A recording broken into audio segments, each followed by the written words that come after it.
This is a production of Gordon College's Scot Radio. Scot Radio. Oh my goodness, there's so much news to cover! Okay, welcome back to the end. It has been a long time since we've been on air. Turn down your volume. I'm sorry about that. That'll be my last outburst. But we have not had a show since, I believe, the week before winter break. So it was like mid-December or so. In those 3 months that we've been away. Sorry about that. That's my fault. I take full responsibility. So much has happened.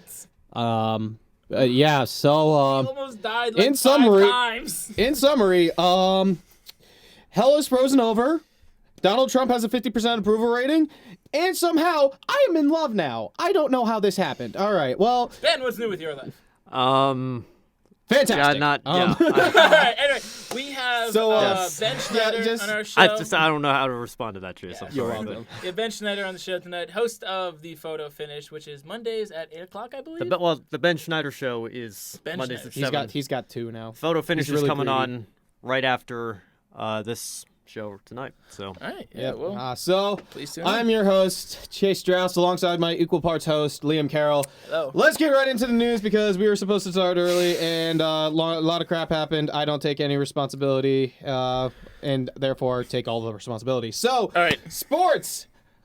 We got a lot of cheaters. Oh my goodness, So- so many. We're going to talk about the Astros cheating scandal. So, basically, the Astros were sign stealing for a very long time. And I think it was like 3 years or so. 3 years they were sign stealing. They went deep in the playoffs one year. They won the World Series the next, and they made it to the World Series again, but lost. So, for me, and the punishment has been basically a slap on the wrist. Yeah, it was nothing because even like it wasn't just like, oh hey, they got like their first base coach wearing like binoculars. It was like, no, this was intricate. They had a camera out in center field where they zoomed in on the catcher.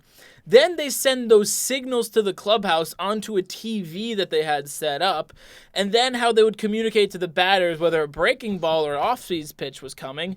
And they literally bang on a trash can to let them know.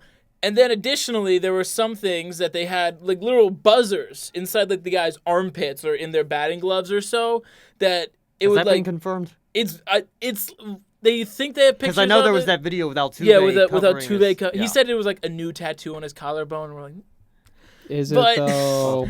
but yeah, so it's. I heard it was like, oh, my wife, the last time I did it was embarrassing. She didn't want me to do it. Nope. I don't know about that. I'm like, so it's huge controversy with the Astros. A lot of people have a lot of things to say. The commissioner does not, correct me if I'm wrong, but the only punishment the Astros received was they lost their 3 draft picks this year. And on top of that, their manager and the manager and the general manager have been pretty much banned from They were baseball. suspended for a year, and then the Astros went ahead and fired them anyway within the hour. Yeah. Yeah, and they have to. To be fair, I believe there was, I want to say $5 million. I mean, it was an incredibly hefty fine. But Yeah. given how Given wealthy the all fact these it's a sports baseball organization, are- it's like, oh yeah, pocket change. Yeah. We make and that also in an hour. like, just like how successful the Astros were. Like if it was like the Brewers or something, it's like, all right, well you never made it past the ALDS, so who cares? Like no, they, as Chase mentioned, they won the World Series, then had a deep playoff run, ultimately lost to the Red Sox the next year in the ALCS, and then they went to the World Series last year and fell to the Nationals in 7 games. But this was 3 years of science thing, and the effects has been felt across the entire league. In fact, Alex Cora has stepped down as a Red Sox manager. He was fired as a mutual stepping down. And then Basically, Carlos got fired. Beltran, who was supposed to be the new manager for the New York Mets, he's been fired as the Mets manager without managing a single game. So crazy stuff. So, one thing also to mention. So now Manchester City. We don't talk a lot of soccer on this program, mostly because Liam and I know nothing about soccer. Yeah. I mean, it's literally the equivalent of like, hey, did you see that soccer? And we're like, yeah, you saw that soccer. So Manchester City actually got caught cheating as well. The United European Football Association, the UEF, if I'm wrong, then I'm sorry. basically they received a lot of money through donations and stuff like that they were not actually allowed to take, and they got a whole bunch of money from, believe it or not, the United Arab Empire, and there was a lot of alleged violations with basically the financial policy, and they won the championship this year, like the big one, like out of all of Europe. They've been barred from competition for 2 years. And you know that's going to hurt them, especially 2 with free, years.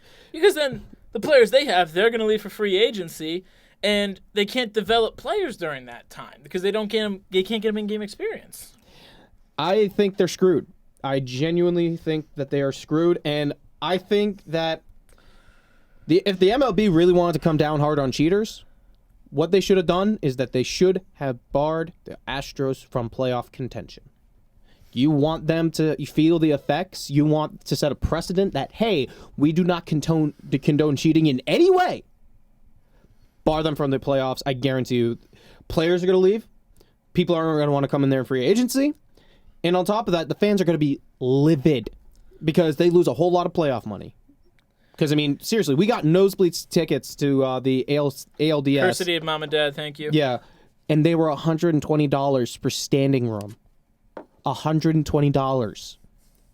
Not even to mention how I believe some of the front, right behind the plate, front row seats, I believe they were in the thousands. Oh, I'm sure easily. I mean, if the only people that can sit there are the Wahlbergs, they got to have some money. So that should go. Like, they are losing a lot of money by doing this, and Manchester City is losing a lot of money by this ban.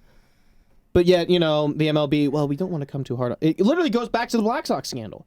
The MLB did nothing. So, Major League Baseball...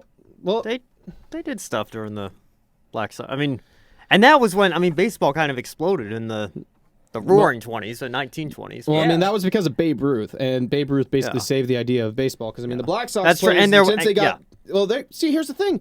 The MLB is harder on betting on baseball than they are with actual legitimate game-affecting cheating. Yeah, I agree with you on Because, that. you think it... Pete Rose, literally, he bet on baseball one game.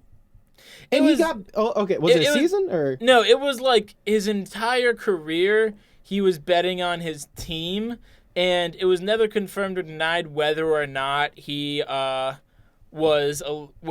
only bet on his team, but it was unclear whether or not he betted them to win or lose. But there was a possibility that he could have purposely gotten out or struck out so he could win money losing. So they banned him from the Hall of Fame, which apparently Donald Trump has an opinion about, weirdly enough. Well, see...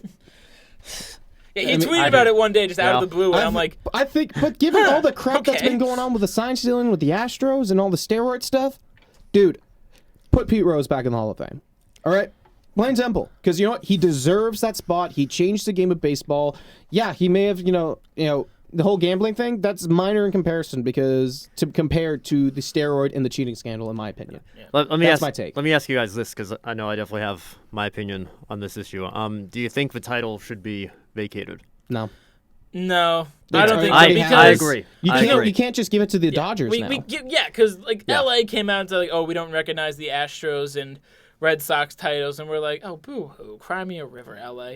But it's like you can't just come out and take away titles for it, because whether we like to admit it or not, even if they weren't sign stealing, the Astros still have a very talented team. As you point out, what happened happened. Yeah, what happened. You can't just be like, oh, you don't know whether or not, Altuve with his game-winning home run against the Yankees on a curveball, maybe he could have recognized it on the way down and hit it out of the park still. You don't know. So and this is what can't vacaate the title. This is what bothers me with the whole cycling thing, is if you look in the Tour de France record books, the 99 to 05 Tours de France, there's no winner listed. And even if the Tour decided, we'll just give it to the second-place guy, in 6 of those 7 titles that Lance Armstrong won, the second-place finisher was also caught doping as well. It was a sport-wide problem, so you couldn't just give it to the second-place. Yeah, you would have to go down to I think it was to the 30th place guy. Yeah, if anything, it cancels out, and now it's like, who's the best? While we're all on steroids, and it's Lance Armstrong still. I think with the 100-meter dash in the Olympics, it's like out of the top 10 record holders, only 2 of those records were not because of some doping or steroid use, and that was Usain Bolt. So it's like, oh, are you just going to say that, we're just going to take to put those it in titles away? perspective, Usain Bolt tied the NFL 40-yard dash record in slacks. Oh, he's the fastest man alive. slacks. He's like 40 or something. He's insane. No, he's Right. like pushing 30. Anyway, staying with the baseball news. The Red Sox break my heart every 3 years. They break my heart because Mookie Betts they traded. traded Mookie. I don't even know what team he went to because so many trades Dodgers. just fit. He went to the Dodgers. It actually went through. It went through. The Red Sox. Basically, what happened with Mookie Betts is his contract was expiring, so the Sox gave him $20 million in arbitration. If you ask me what arbitration is, yeah, I got no clue. I don't understand it. But basically, then the Red Sox offered him an extension of 10 years, $300 million, which I think is a fair enough deal for Mookie. Mookie declined and instead wanted a 12-year, $35 million a year contract, which I think ends up at $400 million total. The Sox said, no, we're not doing that because, to be quite frank, I don't think any player is worth that much money. You basically have to be Babe Ruth incarnate to even consider that. It'd be the next Ted Williams. It's like, you got to hit 400. But Mookie was a very talented player, and a lot of Red Sox fans are upset at them trading him. He was traded to the Dodgers along with David Price in exchange for Alex Verdugo, Jeter Downs, and Connor Wong. And the big thing here is that the Red Sox now have trimmed their payroll to get under the $208 million competitive balance tax threshold. I have no idea what that means either. Congratulations, we're finally under the the salary cap. All right.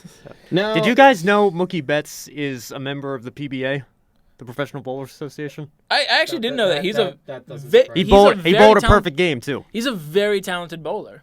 Yeah. I have to say, I guess when you're an athlete, you kind of just understand practice precision coming down to it. But Yeah. a lot of fans are upset about the Mookie trade, and I can understand it from both sides because, one, Mookie was an incredibly talented player, helped us win the World Series in 2018. He was MVP, I think, of the same year with some insane numbers, and was part of the amazing outfield trio that we had with Andrew Benintendi and Jackie Bradley Jr. But in my mind, no player in the MLB, for that matter, any sport, is worth $35 million a year. This is what the Red Sox do. We basically fire our general manager and coach every 5 years. We bring in new guys for the one system. Then we suck for 1 year, and then the next year we're champions and we dominate for the next 3 years. And then it's like, oh, you're 1 day over your prime. We're selling you for chump change, and the cycle continues. Because one thing about Boston, they are not afraid to trade your talent if they feel. The Patriots traded Belichick. Patriots traded Jamie Collins to the Browns or someone like that when he was asking Von Miller money. It's like, the only team I would disagree with is that the Bruins do not trade a lot at all. They are probably one of the most inactive teams when it comes to trades. But the Celtics, dude, they trade. Danny Ainge will draft pick god. He will trade anything for a draft pick. I'm pretty sure he would sell the soul of his firstborn child for a first-round pick. But, he absolutely would. All right, so moving on to criminally undercover all of this, NFL playoffs. Kansas City from behind. Patriots are Super Bowl champions. I'm still in denial. You just got Derrick Henry'd. Derrick Henry literally. Derrick Henry basically Ravens made would the have New beaten them England anyway. Patriots his. Hot take from Ben Schneider. Basically, Derrick Henry made them his lapdog, spanked them, and sent them to their kennel. To be fair, Derrick Henry had a phenomenal game. I don't think anyone scored in the second half of the game, but honestly, Brady threw the pick six at the very end. Oh, but the rest of the second. Yeah, I'm gonna say it was 14-13. Makes me feel better, but honestly, I think it's official to say the Patriots dynasty is over. They're not getting. I don't think. Well, okay. We're going to criminally undercover this again because there's just so much that we've just missed. Yes. Brady's testing free agency right now. My take, I think he's either going to completely rob New England of the money all the money, or he's going to take his talents elsewhere. Yeah, I mean, he's still playing. I still think he's obviously he's nowhere near his prime when he had some insane throws with Randy Moss, but I still think he's a good quarterback. He's a top 15 quarterback right now, but even then, fair. But I'm curious to see, like, because who did he have this year? He had Julian Edelman, he had James White. We started the year with Antonio Brown, Julian Edelman, Demaryius Thomas, and Josh Gordon, which should be the best receiving core maybe of all time. Lost Josh Gordon. I think we released him, and he failed another drug test. Antonio Brown, well, his CTE was acting up. We traded Demaryius Thomas to make room for Antonio Brown. And then finally, here's the thing. Edelman is the best second option in all the NFL. But once you put him as the first option, well, then they do, they throw a double on him, and he just can't get open. It's as sad as that. The Patriots it's funny, though, because way. Demaryius Thomas, he went to the Jets, and he actually had himself a decent season. Yeah. And, he showed surprising with all the offensive turmoil. I think the Patriots are stupid for trading him because he showed that, he's a solid player who can hold his own. And, he had a decent season with the Jets. And that's with the terrible offensive line. Right now he actually became a captain on the Jets team, which was funny enough. But he's a very talented receiver. And I think they're probably going to end up re-signing him. There's nothing confirmed yet, but they're thinking about having him as a secondary option because Robbie Anderson left. But anyway. Well, I'm about to say the first time I've ever said this. Enough about the Patriots. All right. Well, Kansas City came from behind, and now we're talking about them. So Kansas City came back from behind in every single game that they played. And yeah, Kansas City won the Super Bowl. Congratulations, Andy Reid. You finally got that Super Bowl and that fast food buffet at the White House. Absolutely phenomenal game by the Chiefs. I think it was. This is like the first Super Bowl. Or something. Yeah, it was. This is like Super the first. Bowl 4 was the last time. Yeah. Yeah. And I think this is the first Super Bowl that I was actually completely enveloped in. Like my eyes were glued to the screen because I'm just like, are they actually going to pull this off? Like, this was a phenomenal game. San Francisco has nothing to be ashamed of. No. They did kind of blow a lead at the end. They blew a 10-point lead, but here's the problem with that. 10-point leads are blown all the time, especially with, guys, in the regular season. Okay, maybe this is a hot take. All right.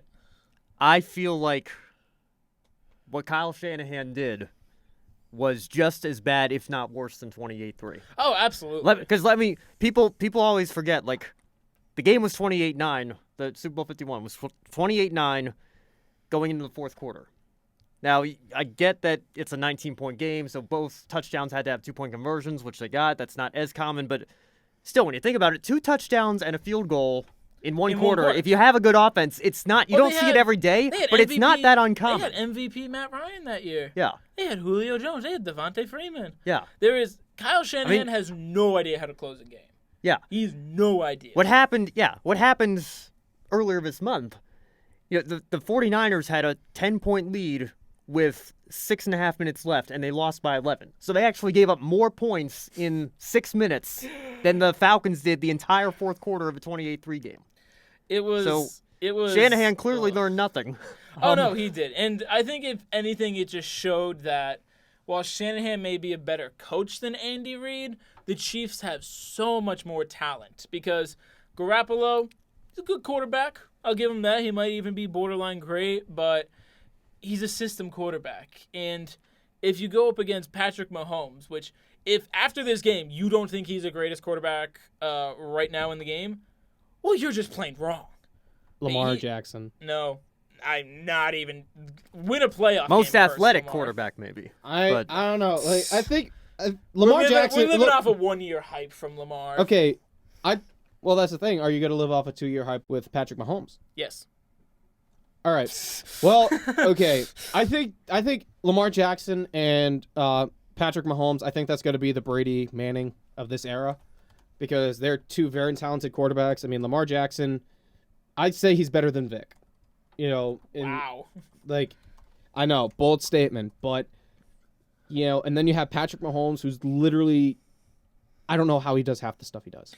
He is, without a doubt, I think. He's like, without a doubt, he's the most talented quarterback in the entire league. He is.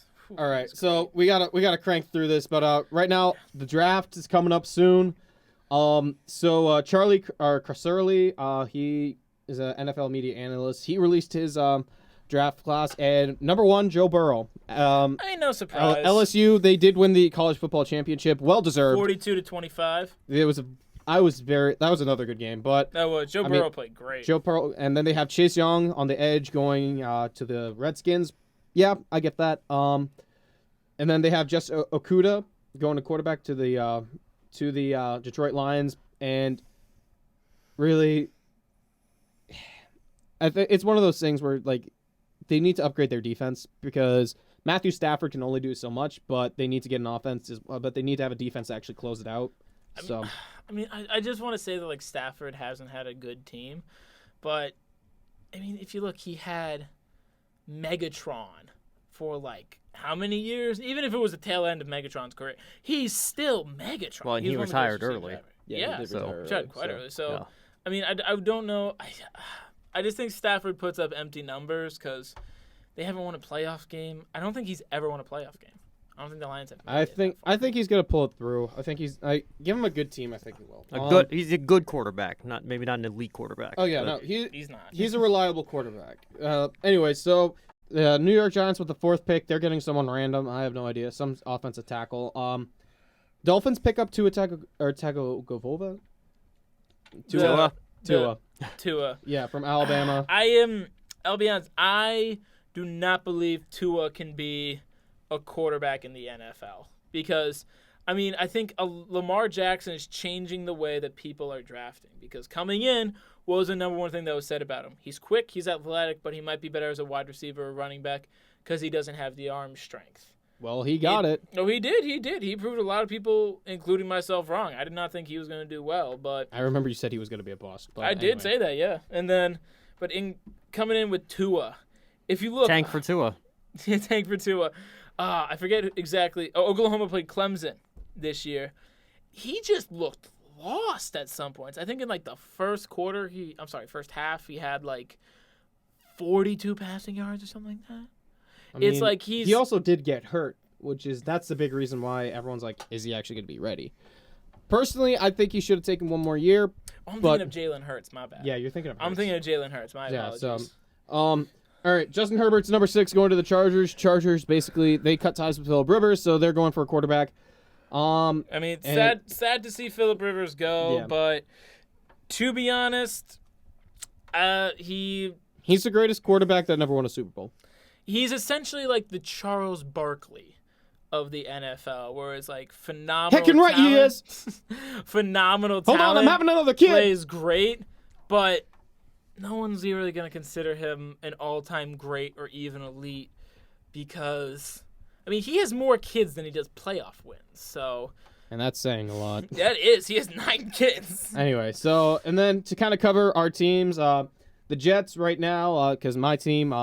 Right now, there's kind of like a range. They're either going to pick up Jedrick Wills, an offensive tackle. They're going to pick up Andrew Thomas, another offensive tackle, or they're going to pick Jerry Jeudy. All of those are great picks because they need to upgrade the wide receiver position and they need to protect the offensive line. So I get it. Going back. The Eagles? The Eagles are getting right now they're projected to get a wide receiver, Justin Jefferson. They need a wide receiver. Some help. We don't need wide receivers, right?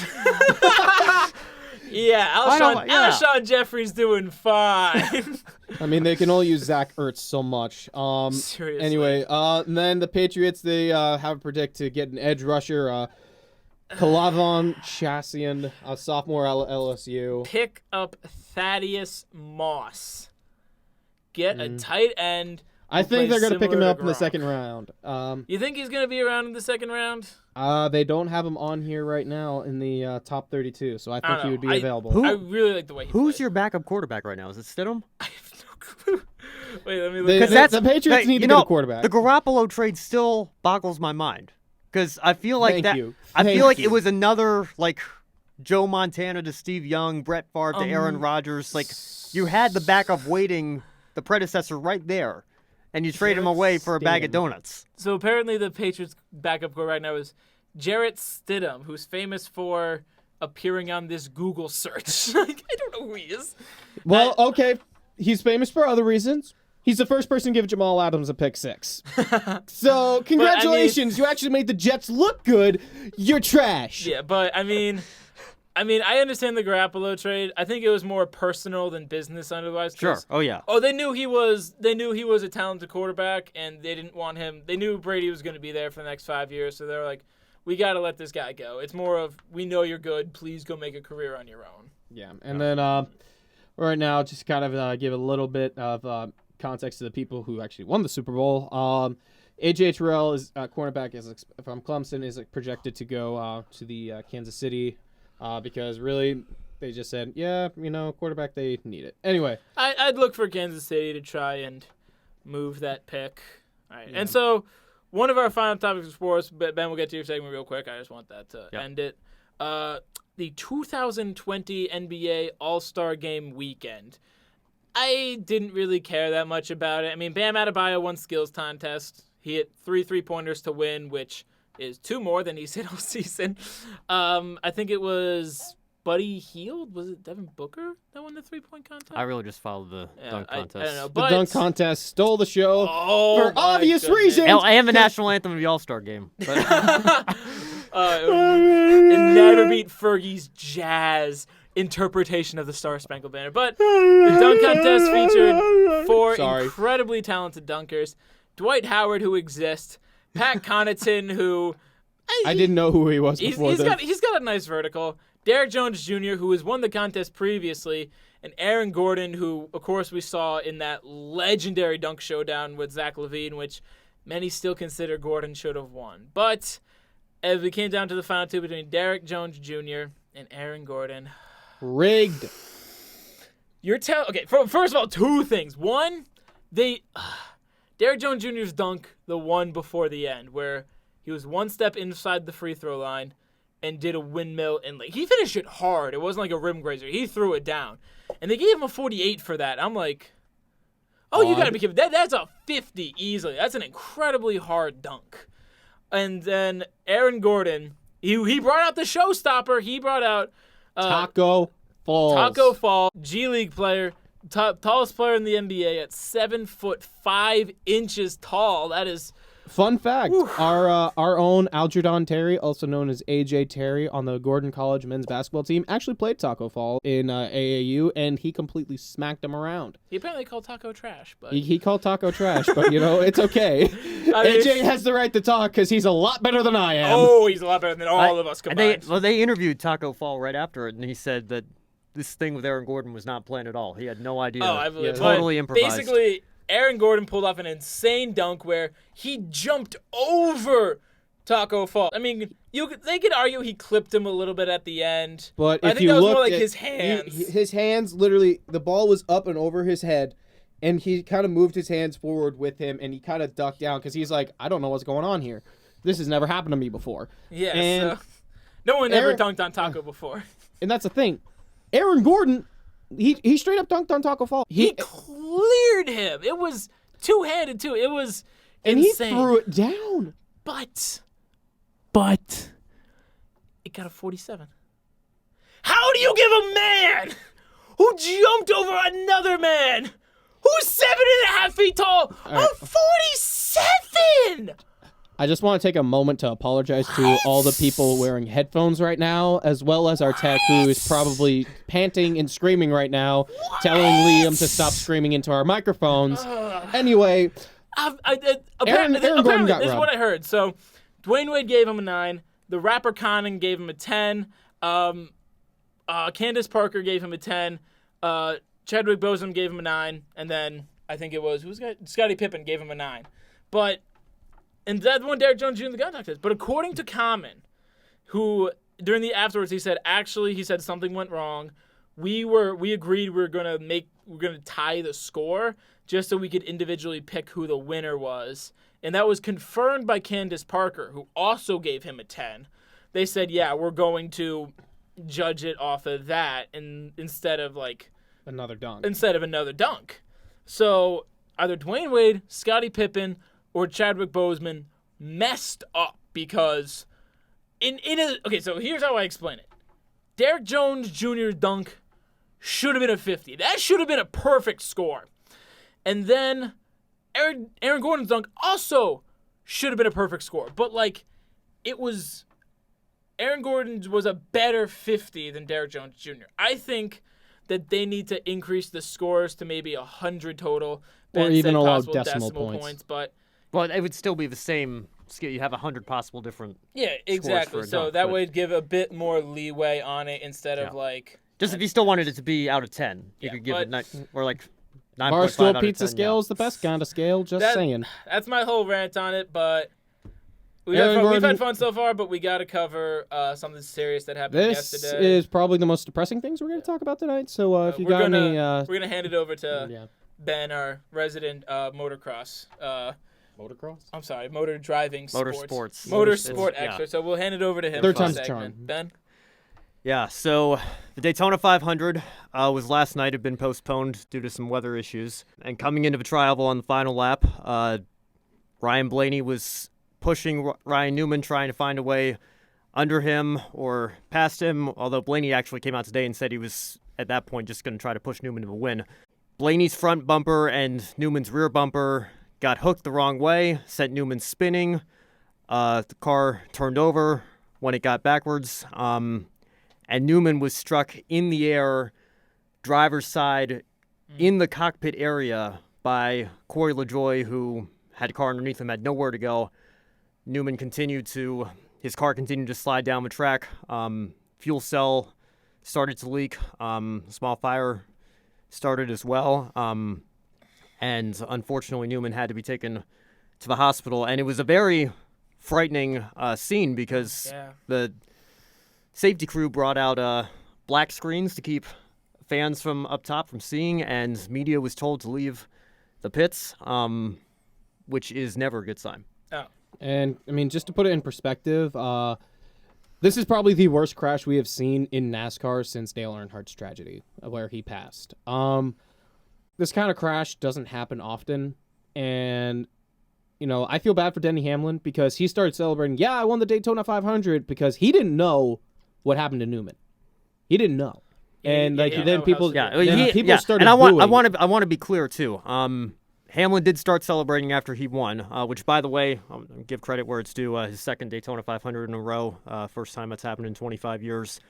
And it was a well-deserved win. and his third in the last 5 years. So all credit to Denny and the Gibbs team where it's due. But his spotter, his car owner, Joe Gibbs, they've all come out and repeatedly apologized because they didn't know until they communications- got to victory lane that, Yeah. hey, this is actually pretty serious because Oh. Yeah, in and- Denny's eyes, he and saw you him know- go into the wall and he's like, oh, okay, no big deal. Yeah. He probably kept assumed he going. spun out or something. Yeah, and people blame him. Like, I've never won the Daytona 500, but I am an athlete. I imagine that when you win your sport's biggest event, Literally, besides the championship itself. your emotions kind of go out. I would go too, through the as- roof as- there, and it takes you a being a second to come sporting back down event. to earth. I don't hold him accountable for that because I Yeah. mean, you Well, notice as soon as he heard everything that went down, the tone immediately shifted to Oh, we can point fingers all we want at people being jerks about it, but ultimately, we should focus more on Ryan Newman. And thankfully, he's doing much better, as reports came out a few hours ago. That It was a he's- very, very nervous couple of hours last night. Steve O'Donnell made an announcement around 10 o'clock Eastern Time. Newman was transported to Halifax Medical Center in Daytona Beach, and they described his condition as serious but not life-threatening. And a couple further updates have come out today that Newman is awake and talking things over with his doctors. And of course, he is very literally- thankful for all the prayers and thoughts and support. And which is I a think you miracle. told me this, It really and I is. think this is just hilarious because it just shows how crazy NASCAR drivers are. Didn't he ask to get back in the car? Well, I was telling you about Hinchcliffe's story a few It years would ago. surprise me but, if that conversation came up though, because Yeah. They're Yeah. athletes. We don't. They're We want to be competitive. careful. We don't want to speculate at all Yeah. based on anything that hasn't come from NASCAR, from Roush Fenway's Yeah, team, look, or for from sure. the Newman family. I mean, because here's the thing: Ryan Newman, he doesn't owe the sport anything. He has been a solid driver, easily a top 10 driver each year. A very talented driver. And Very underrated, I think. Yeah. And I will talk. I debated even, especially before we heard that well, I'm not even going to say okay because we don't know the severity of his injuries, but he is alive. Before we heard anything, I was debating whether or not to even do my show tonight. But I will talk. I'm going to be. I want to be as sensitive and respectful as possible. But we will talk more about the accident tonight on my show.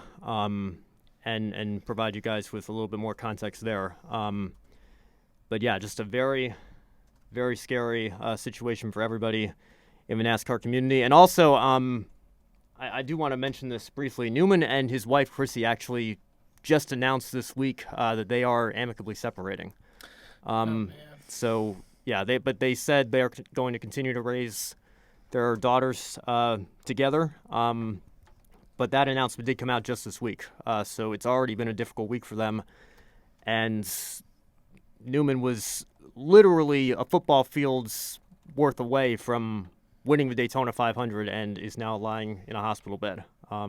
So keep the Newman family and really the whole... Absolutely. Yeah, not even the whole NASCAR community, just the whole motorsports world is a family. And when something like this happens, it's very... very difficult. I mean, it shook everyone to the core. Oh yeah, I saw a replay of it, and I'll admit I am not a fan of NASCAR motorsports, but just seeing that, it was. I mean, I took. Tragic. So many of you guys know, for the Gordon listeners, Mason Shine.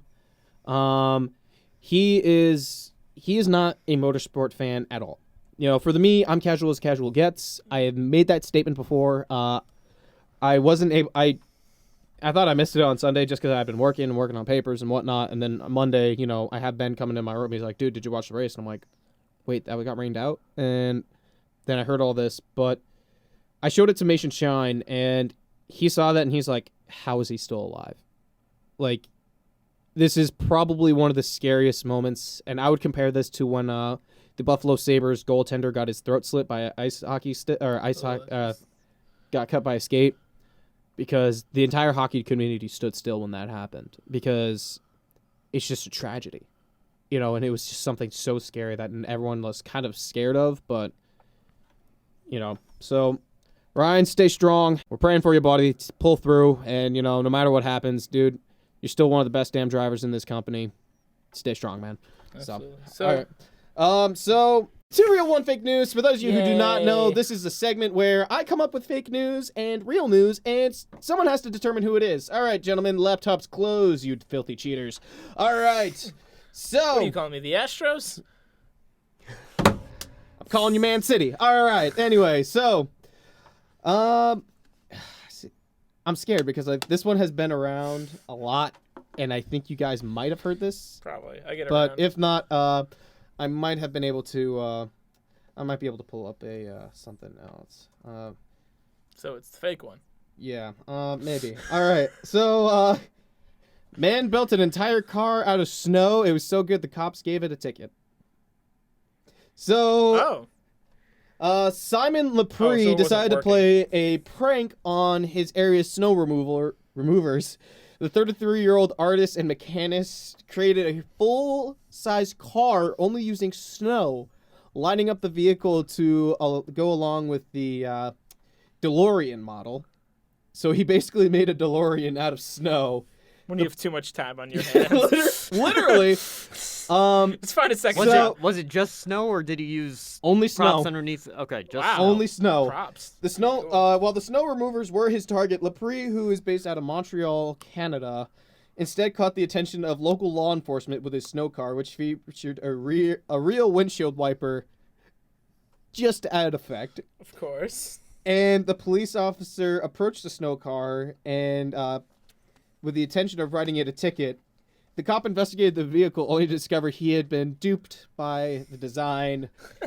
He then asked Dupree to come out and take a bunch of pictures with it and gave him a firm handshake saying congratulations. Yeah, you got me. That's pretty funny. He had a sense of humor and decided to write a ticket that read, "You made our night, ha ha ha, thank you so much."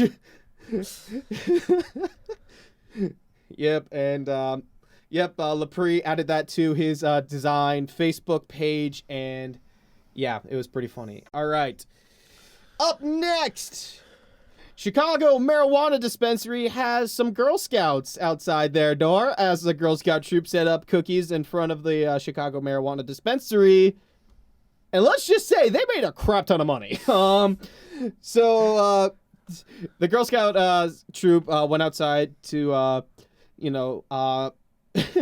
went outside the dispensary, outside the marijuana dispensary, and according to reports, Abigail Watson, a dispensary worker who's 33 years old, hey, you know what? The clientele of the dispensary and the Girl Scout cookies make a good match. As a former Girl Scout, I admire the hustle. The troop sold around 230 boxes on Sunday, and good for them.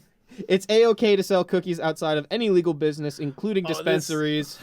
This reminds me of like the fake story I did a while back where they put a picture of Jason Momoa on the Samoa cookies. And it's like, hey, alternative advertising. It gets paid. While Troop 25-818 has a special entrepreneurial spirit, they're not the first Girl Scout cookie or troop to sell cookies outside dispensaries. Troops in California and Colorado have done it too, according to reports. Yeah. So, dude, could you just imagine one of those guys who's like, dude, I gotta get my weed. Ooh, Girl Scout cookies. Like, just. Hey, you know what, dude? You just get a case of the munchies, bro. You gotta clench it. So, anyways, Florida man punched fire. An Orange County man was arrested after police said he attacked a local fire chief while the chief performed emergency response procedure on his wife after his wife had a cardiac incident. Emergency units were unable to save the woman's life as she was pronounced dead at the hospital. However, the man punched the police chief in the eye, breaking parts of his face, and serious injury and fractures, according to officials. EMS was able to remove the woman from the home in the ambulance, and yeah, I already told you that. Could you just imagine, though, like, there had to have been drugs in there as well. Did he believe that the fire... Because I'm assuming the cardiac, the heart is in the chestular region. Did he believe that the fire chief was making a move on his wife? I don't care if my girlfriend is dying. Dude, if she is dying and she needs CPR, I don't care who is giving her CPR. It's just like, dude, I'm going to look over, like, some trained EMT is giving, doing CPR, and it's like, sorry, man, I have to kiss her. I have to do it. I'm the one doing mouth-to-mouth. I'm the one doing the mouth-to-mouth. No! Here's the funny thing is, they don't even use mouth-to-mouth. They use a freaking mask. Anyway, all right, so, Snow DeLorean, pothead cookie sellers, or the fire chief getting his face punched in. I really want the Snow DeLorean to be true, but I have a feeling it's the fake one. So I'm going with story number 1. Ben? Yeah, I can't imagine. I'll be shocked if that's true. So I'm going to go with the Snow DeLorean as well. Hold the pause for dramatic effect. The fire chief was a lie. What? So, it had Florida man in it. That means it's true. It was an Alabama man, and I actually lied about a couple other things.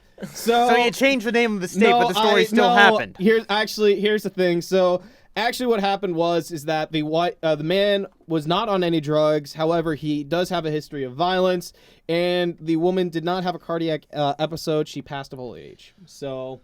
Yeah, I duped you on that one. But see, here's the thing. You guys got so good, I had to get really sneaky. But the Snow DeLorean, that one is true. Yep, nope. LSD, Lepre, Simon Designs. Dude, I gotta see dude, he did a phenomenal job. Oh, wow. With that, and it looks 100% real. We actually we could post. Yeah. We could post it on our Instagram page just to kind of give you guys. And the Girl Scout troop cookie, I mean, yeah, like... That one was a given. I just found that one and it made me laugh. All right, on to something that's not going to make you laugh: politics. Anyway, so the only thing funny about this was the only thing that was laughable about this was the Senate trial. politic humor. I think it was that the Democrats actually thought it was going to pass. Was I the don't only think thing that was anyone allowed. thought that. Anyway, so Donald Trump did get impeached did. by the House of Representatives. However, the Senate decided that it was not it was not worthy of removing him from office on both articles. on both articles. So, my take, because now we have all of the evidence, and based on everything I have seen, do I think Trump should have been impeached for everything that happened in the Ukraine? No. I definitely think it was definitely cause for concern, and it should have been investigated. However, given all the evidence that was given out, I don't think that they can firmly say, yes, he did this.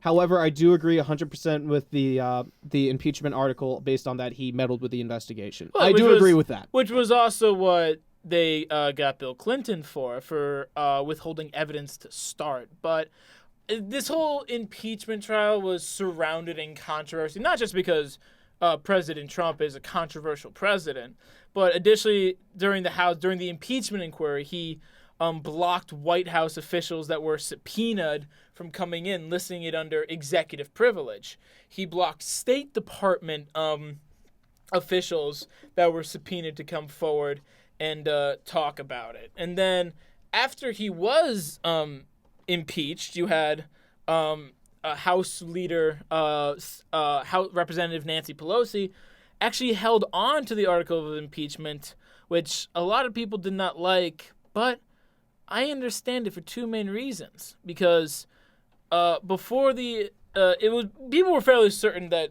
the impeachment articles were going to pass, which no matter how you put it, it's going to hurt Trump's legacy. But what then happened is that Senate Majority Leader Senator Mitch McConnell, he went on Fox News and said, "We are coordinating with the White House legal staff, and our position is going to be the same as theirs." It's like, oh, okay, time out. Why is equivalent, the foreman of the jury, talking with the defendant in the trial so they have the same verdict? It's a little problematic. And then additionally, Senator Lindsey Graham from South Carolina. Let's not even pretend that this is going to be a fair trial. You made him sound more hick than he actually was, but yes, he did say that Dude, he when wasn't... do I ever actually pronounce Yeah, it's true. I mean, dude, just wait till you hear my Bernie impression, because I guarantee you all the potheads are going to be like, wait, oh my gosh, is that Bernie? Half the people in Sevilla are going to be like, Bernie, Bernie, Bernie. Okay, we're getting ahead of ourselves. Senator Lindsey Graham did say he's not going to pretend to be a fair juror in this case. So you did have several Senate Republicans. And then additionally, was a voting measure in the Senate before the trial began. They wanted to bring in new additional witnesses and evidence that were not there with the House trial. And they voted to not allow witnesses or evidence to come in, which I think is a little ridiculous, because if there's new evidence and people that can come forward, like former National Security Advisor John Bolton, would he be a reliable witness?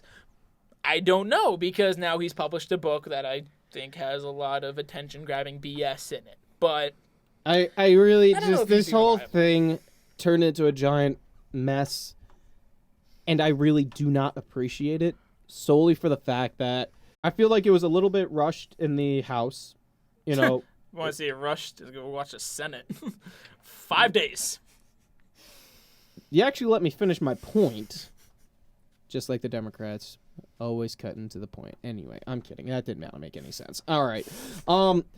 It was a little bit rushed in the House, and in the Senate, it was a lot quicker, but then again, it shouldn't have taken longer in the Senate, because they already had all the evidence. They just had to decide, hey, is this actually something where we're going to take him out of office?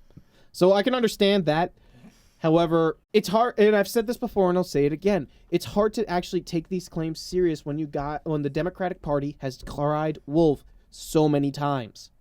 Which, what Chase is referring to was the fact that there were two separate votes that came up from Democratic House representatives to look into whether or not Donald Trump could be impeached, which included him calling Colin Kaepernick an SOB for kneeling during the anthem.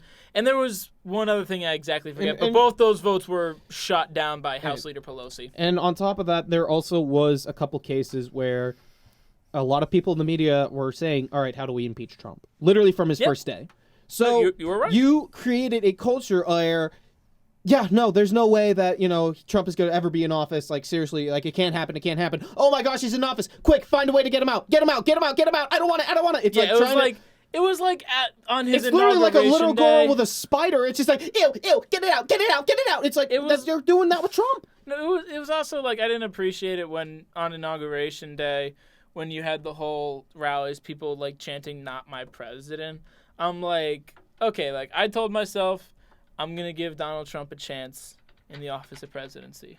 Granted, that lasted about a week before I went straight back to hating him, but it was... At least it was a week. It was at least a week, yeah. Unfortunately, Chase is right. Some Democrats in the mainstream media and within the House have, as he put it, cried wolf. So that did lead to some problems, and I think some annoyance from the Republican mainstream media and some House reps, but I think overall...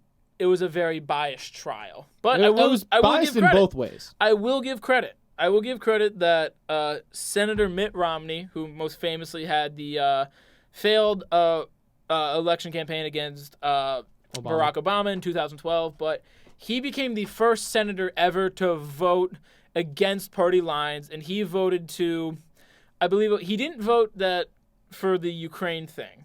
He voted against that, but he did vote to remove him from office based off of what happened with him blocking witnesses coming before Congress. So I don't like Romney, but he did say something along the lines of, my faith is showing that he's not fit for office and he's violating. He's also, props to him, he was very brave. And he got a lot of slack for it, but I get it. I mean... he did. Anyway, so, Ben, with your... simply put, love for politics. If you cannot hear the sarcasm in my voice, believe me, it's there. Do you have anything to add? I'll talk about the primaries a little bit, but all right. The whole impeachment trial was just partisan crap from both sides, and I couldn't follow it. I'll admit, I'm a poli-sci major. I follow this stuff for fun because I'm a psychopath. Sure. But clearly, even I had some trouble following stuff where I'm like, wait, so who said what and why are they not allowed to testify? It was very confusing. So I can understand who don't take a specific interest in it would find it very confusing. I do it because if not, then I'm going to be like, an immigrant at the DMV when he starts talking about it. Just what? Am I up? I force him to. Basically. So, all right. So Real Clear Politics have been posting their polls on who is going to essentially win the election.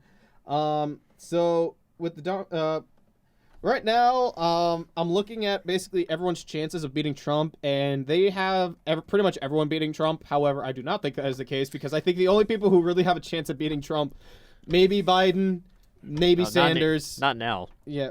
And I don't think. I'm just looking at them right now. They have, this is for general elections. They have Sanders winning by 3, Buttigieg by 2, Bloomberg by 4, which I have a hard time believing. No. They have a lot of places. They say that Trump has no shot of winning. But these are the same people that told you Hillary Clinton had a 98% chance on election morning. Yes, you're 100% right. I think it was actually only Fox News and maybe some smaller right-wing publications that said Trump had a chance of winning. Yeah. So, unfortunately, now, pretty much how it's going right now is I have the actual, I have the Nevada Democratic Caucus right now. They have Sanders in the lead, Biden behind him. He's probably going to get the nomination. And here's my thing. If Sanders gets in, there's no way he's winning. They can't. He's not going to get in. It's two very polarizing figures, and it ultimately comes down to the middle road, the independents and moderates on either side, on who they'd vote for. And I would love to come out and say, oh, like, no, there's no way Trump's winning, but I said that in 2016. So, I mean, but Biden took a big dive. Oh, yeah. I am not surprised. He's a terrible candidate. He's a terrible candidate. He's a really bad public speaker. I saw him in New Hampshire. Yeah. He looked like your grandpa trying to tell a story about who he saw at the supermarket, and you're just like, I love you, but I don't care. It was Yeah, go to Joe 30. Yeah, Joe Biden's whole thing is like, hey, I was your favorite president's best friend. Like, that's basically his campaign slogan right now. So, I mean, I think also a lot of reasons why those polls may not be entirely accurate is that there are some people who I'd call kind of closeted Trump voters, and it happened in 2016. Well, I mean, where people come forward and they're just like, are you voting for Trump?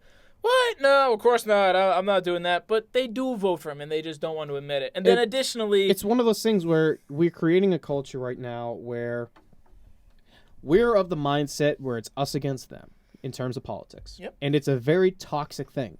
Like, for the most part, I actually really did like Andrew Yang. I thought he was a good public speaker. I think he actually cared about the younger generation in terms of politics. Do I agree with all of his policies? No. You're never going to find someone. No, I'm never going to find someone who I agree with all of his policies. The real deal breaker was, oh yeah, I'm going to give every American, $1,000 a month for being a good old-fashioned American. Yeah, I'm not. But I did not like that in the slightest. However, that didn't make much fiscal sense. To me. For the most part, he was pretty moderate, and I appreciate that a lot. He was. He won me over in New Hampshire, and then 3 days later dropped out. So, I mean, I think he's going to get a cabinet position somewhere down the line. I think that's what he said his goal was, which I appreciate him being realistic, because Biden's like, I will be your next president, and we're all just like, for which country? Are we talking Ukraine or are we talking the United States? I don't know. It turns out. Man, but it was. And then we're gonna get bumbling Bernie. So here's what we're gonna do. We're gonna take the rich people's money, then we're gonna give it to the poor people. And the poor people are gonna buy weed, and weed is very valuable. Unfortunately, I think. Wait, I'm not done. I'm not done. You check it. No, I'm not done yet. Then we're gonna take. Don't question. Then we're gonna legalize weed and marijuana, and the marijuana is gonna make everyone happy. And then we're gonna take the money from the rich people, and you're gonna make me president, and we're gonna get votes. That's how we're gonna win this country great again, like Donald Trump said. I would love to correct every single thing you just said wrong, but we only have 15 minutes. But yeah, so in 2020, I think it's still fairly close. So we don't want to make any assumptions so far about who to get it, but it'll be very interesting to see what happens. Now, on to the thing that could possibly kill us. Just kidding, it won't. The coronavirus, which has been an epidemic. It is not from the beer. As I have been educated. Believe me, I know it's really bad beer, but it is not the cause. Anyways, we're not alcoholics. But basically, the coronavirus, it started in China, and I don't know if they have a complete certain cause yet, but they believe it was from... It's from the exotic... It's the exotic animals that they've been eating because they don't actually treat them. They basically kill them in the wild, and it's pretty much from a lot of bats and animals that just aren't meant to be eaten. There's a reason the Bible said, don't eat bat. Yeah, it literally says in the Bible, it's like, don't eat the blood of animal. Well, and you think why was he saying that? I don't know, because now we know it's actually sanitary. You could get disease from it. So, Bible being scientific back before science existed. Yeah, pretty much. Hey, if you gotta take a crap, go outside the camp so you don't get sick.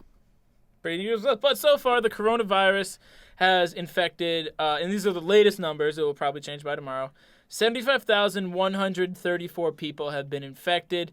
98.6% of the cases are in China. Only 15 are in the United States, and I believe most of those people have been quarantined. So far, there have been 2,007 deaths. I believe almost all have been in China, unfortunately. And these deaths include the doctor who actually originally warned about the virus to the Chinese government, from which they arrested him, which sure looks great for them right now. Fortunately, 14,442 people have recovered from it so far, but there's still tens of thousands of people infected. But the good news is there's only a 2% lethality rate. Yeah, so one thing that's actually kind of... And they do have... right now, they are testing a treatment right now, which is very good. However, 1/10 of China's people are largely confined to their homes. So basically, everyone's in quarantine. And it's sad because I have a friend who I actually have a couple friends who are from the China Hong Kong area, and one friend in particular, his family wasn't able to actually make it into their home in time, so they actually had to leave the country to actually find refuge and actually get home. So they're basically homeless right now. But, I mean, I'm not allowed to say a whole lot of names because, the Chinese government, they're freaking psychos. And they have had numerous human rights violations, and up until I think it was last week, they only had 25,000 people infected, and they were as like kind of fudging the numbers, as you put it. But recently, they increased the amount of people who have had symptoms and how they do it, and so that leads to 75,000 people infected. I think, unfortunately, the coronavirus is very deadly. Don't get me wrong, and we should be praying for China and the Wuhan district. But there is, it's unfortunately being blown out of proportion. It's only a 3% lethality rate, and that's mostly among elderly and infants, people with weak immune systems. But will you die from the coronavirus? Most likely not. I mean, they said this about Triple E. They said this about swine flu. Remember Ebola? Yeah, I remember Ebola. Do you remember Ebola, Ben? Yes, I do. Do you remember the Ebola virus tech? Yes, he's nodding his head. Yes, in that wonderful hat, you sexy animal. So, I love our techs. But, really just be praying for the people of China. Because, there's really not a whole lot we can do right now. This is literally it's up to the scientists. So... Yeah. Right, moving on to one of our final stories, because unfortunately we only do have 10 minutes left. We want to make room for the other shows behind us. I think the biggest one so far, unless you guys want to talk about one of the other stories, is Attorney General William Barr and the fire he's coming under, and how he may have to step down. You want to cover one of the other ones? I don't know what's on it because my computer just died. So that's all right. So we'll talk about this one, but basically what happened was, if you were familiar with Roger Stone, he was one of the top officials for the Trump campaign in 2016, and he was under the FBI investigation with the Mueller report. Shocker. Yep, and he got hit with 7 felony charges that included lying to Congress and obstructing House and FBI investigations into Russian interference in the 2016 presidential election. Let me make it perfectly clear. Donald Trump was acquitted of colluding with Russia during the 2016 election. So because I trust the rule of law in our country, Donald Trump was not guilty of that. So I will leave it like that. It was just Roger Stone that was guilty of this. And originally his sentencing was going to be 50 years, which people did consider reasonable, as he was in federal court and was charged by a federal judge. Then Donald Trump came out and said that his sentence should be reduced. He said so in a tweet. And then Attorney General William Barr, head of the Justice Department, came out and said, yeah, we don't agree with the 50-year sentencing, so we're bumping it down to only 7 to 9 years, which, reducing his sentence by 80%? No. Yeah. I mean, I would understand. Problem. I would understand 20 to life. He is older, but so I mean, so maybe that, but I mean, and I can understand, if he's really that much older, as you're saying, then I can understand why they would reduce the sentence. However, if you don't want to do the time, don't do the crime, man. Yeah, and as a response to this, over 2,000 former Department of Justice officials from both sides of the aisle under the Bush administration, Clinton administrations, even the Obama administrations, have signed a petition asking Attorney General William Barr to step down. 2,000 former, these aren't employees, these are officials, people who are also judges and lawyers in the department as well. And basically, the Federal Judges Association held an emergency meeting to discuss the DOJ sentencing with Roger Stone. So we shall see whether or not William Barr will be in hot water. But all right, we have to get to the unfortunate story. This is probably... I've given a lot of heavy news on here, and I've had a lot of heavy talks on this network, a lot of which I really have not enjoyed covering. Ben, you've been on the air for a couple of them, but so as you know, as you probably have heard, Kobe Bryant was tragically killed in a helicopter accident. I think that this is truly the Princess Diana of our generation, as Ben said in a tweet, or I think he said it in face-to-face. I don't remember which, but... Yeah, well, I remember, because obviously I'm with my racing community here. I saw a lot of people mention Dale Earnhardt, major sports star, going very suddenly. Yeah. Very sudden and tragic accident. But NASCAR, is a very, and even Dale Earnhardt, it's a very nationally based sport, and not even nationally. It's outgrown its Bible Belt, but it's still strongest in the Southeast. Yeah. And Kobe Bryant, basketball, and this is largely because of how great Kobe was and what he did to expand the game globally. He's a known name around the world. So, people comparing it to Earnhardt or Roberto Clemente, Chase, you mentioned this. I feel a more appropriate comparison is maybe a JFK or a Princess Diana. Kobe was the Michael Jordan of our generation. I think I truly believe that, and this is gonna give me some hot water, but I'm well okay with it. I truly think that Kobe Bryant was I'd say he's probably the best to ever do it. Because Michael Jordan, he was great, in an era where there was a lot of great talent, but Kobe was able to take on the talent of the past and take on the talent of what is, now our present. And he was able pretty much to make him his lapdog. So, including in the crash that were killed along with Kobe Bryant was his daughter, Gianna Bryant, who was expected to be the next great superstar and follow in her father's footsteps. Baseball coach of Orange County College, John Altobelli, his wife, Carrie, and Gianna's teammate, Alyssa. Mother and daughter, Sarah and Peyton Chester, and a head basketball coach, Christina Mauser, and pilot, Era Zobanya. So, yes, Kobe's death is absolutely a tragedy, but you lost a lot of great people in that crash who were affecting the community. And I'll say this about Kobe. Growing up, when I was like 12, 13 years old, I was a Celtics fan. I was living off the high of the Garnett, Pierce, Ray Allen, Big Three. I hated Kobe, deep to my bones, because he was amazing. He torched people day in, day out. He had that Mamba mentality. He'd kill you. Yeah. When I got older, 16, 17, when Kobe was playing his last game, I watched him drop 60 points in his final game with the last out of strength in his body. He put up, I think, one of the most memorable performances ever. Yeah. And I loved him for that. But even then afterwards, with him winning his Oscar and just kind of seeing him interact with his family and doing all that, I respected him as a man. So we lost a great basketball player, but lost an incredible person too. Something that you guys really don't hear a lot of. Kobe Bryant, actually, that morning he went to Mass, and he was a devout Catholic man, a Christian man, and he always went to the earliest service, and he always stood in the way back because he didn't want to take away attention from the church, and he didn't want to add attention. The priest joked around.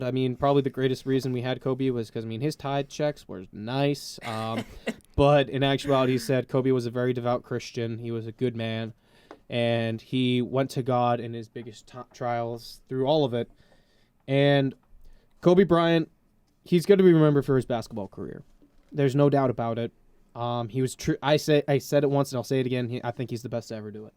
And to lose someone like this so unexpectedly, because I remember when Liam screamed it, I said it was fake news. I said it was a TMZ scam.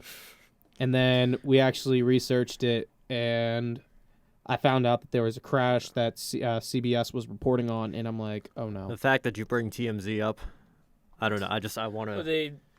They were the first to break it. No, TMZ. But it was how they broke it. I just. Apparently, I'm not a fan. Apparently, I also saw that TMZ called the Bryant household to try to get a word from his wife Vanessa, but she didn't answer. I'm like, I wonder why. Because she just lost their eldest child and her husband. Leave her alone. Yeah. Let her mourn for the rest of her life without a public comment. I think that is more than deserved. So, in honor of Kobe and Gianna, we're actually going to end the show 2 minutes early to represent Gianna's number. So, Kobe, I know you're upstairs right now, and I know you're listening down on us. And you know what? We're going to continue on your great legacy and doing everything best that we can.